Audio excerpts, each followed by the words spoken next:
Waalaikumsalam warahmatullahi wabarakatuh. Alhamdulillahirabbil alamin wa bihi nasta'in ala umuri dunya waddin wassalatu wassalamu ala sayyidina Muhammadin wa ala alihi wa sahbihi ajmain. Amma ba'du. Bapak Ibu Dewan Juri yang kami hormati, Bapak Ibu guru yang kami taati, teman-teman yang saya cintai, semoga selalu mendapatkan limpahan pengetahuan dan kesehatan. Allahumma Amin.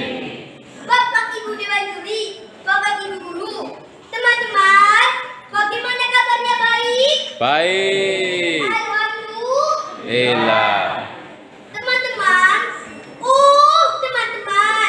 dalam kesempatan lomba yang berbahagia ini, tema yang saya sampaikan yaitu cinta tanah air. Dalam bahasa Arabnya hubbul watan.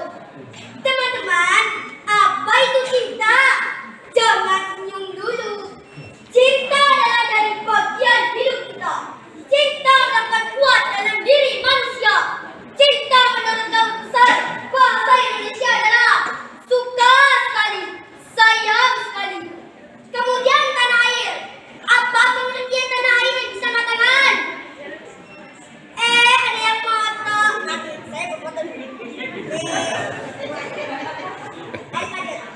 Hadirin hadirat yang dimuliakan Allah Subhanahu wa taala. Tanah air merupakan istilah yang digunakan bangsa Indonesia untuk menyebut seluruh bumi Indonesia yang terdiri dari darat dan lautan. Jadi, cinta tanah air adalah cinta kepada negara. Tempat kita dilahirkan, dibesarkan, dan kita hidup di dalamnya. Paham apa tidak? Paham. Alhamdulillah. Teman-teman yang dimuliakan Allah Subhanahu wa taala, cinta tanah air tidak bertentangan dengan Islam. Cinta tanah air harus dimiliki oleh semua anak bangsa karena cinta